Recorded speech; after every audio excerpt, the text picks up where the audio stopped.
the good news for companies like Apple is if you're building in the United States or have committed to build, without question committed to build in the United States, there will be no charge.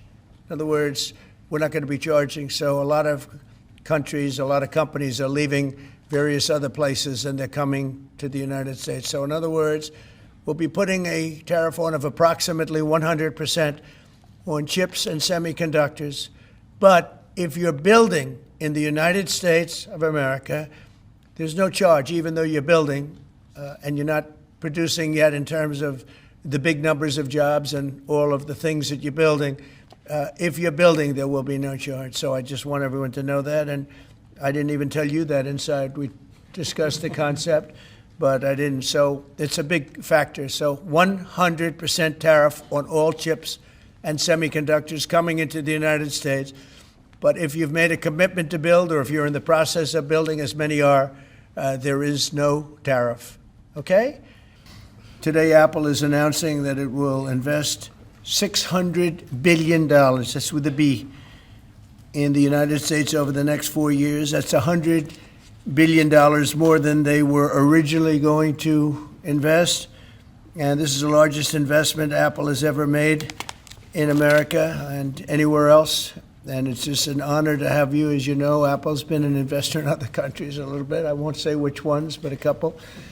And they're coming home. $600 billion.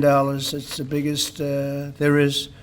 The company is also unveiling its ambitious new American manufacturing program, which will bring factories and assembly lines across our country all roaring to life. Areas that were not doing so well are doing very well. We have about $17 trillion coming into the United States, which is more than ever before. That's never even come close. There's never been anything like it. Even you, that's even a lot of money for you. But we have commitments of more than $17 trillion. That was as of a couple of weeks ago.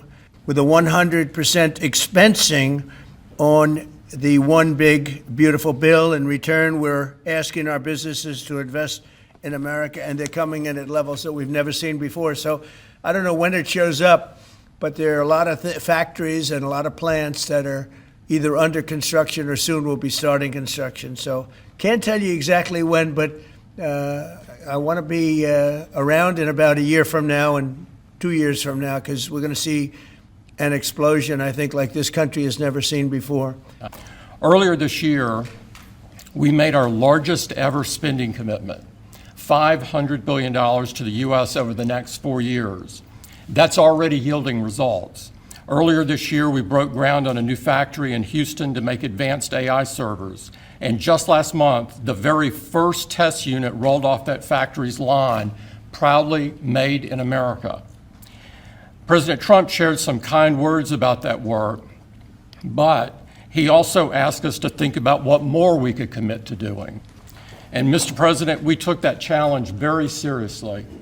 I'm glad to be here with you today, and I'm very proud to say that today we're committing an additional $100 billion to the United States, bringing our total U.S. investment to $600 billion over the next 4 years.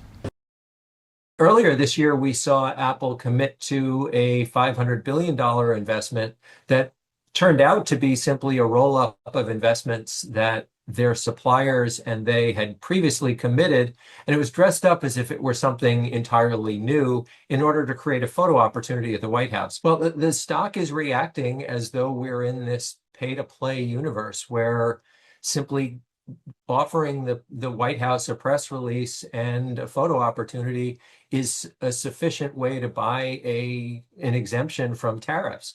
It's certainly not realistic to think that they can start making iPhones in the United States. You know, I will offer what I think is a really telling example, which is about a year ago when they were ramping up production of the iPhone 16 Pro. They needed to increase production in China. In the span of less than a month, they were able to add 50,000 employees at the rate of about $3 per hour in order to ramp up production. They were able to do that in literally about 2 weeks. There's simply no possibility that you could do something like that in the United States at any price. So we've all heard estimates that the cost of an iPhone would be in the $3,000 to $4,000 range if you made it in the United States. Perhaps that's right, but a more accurate way to think about it is that there simply is no possible way you could make it in the United States. And it would take decades to create some kind of a production capability to do that. So there surely will be bringing something to the United States, whether it's their Apple Silicon servers, whether it's actually manufacturing some of their consumer products like Macs, for example, or some portion of them here. There's plenty of capex to go around to suggest that building facilities in the United States at $100 billion could be productively used. But that is almost certainly not shifting production of the iPhone itself to the United States. 偷偷告诉大家，我最近发现了新法宝 Royal Face 逆时奇迹系列，它有活肤露、全效精华，还有精华霜。尤其我皮肤比较偏干，所以我非常的注重保湿。保湿做得好，肌肤自然烹润。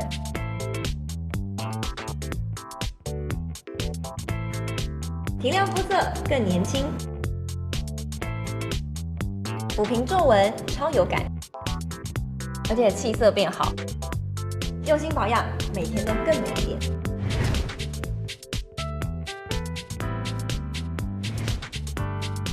美吧。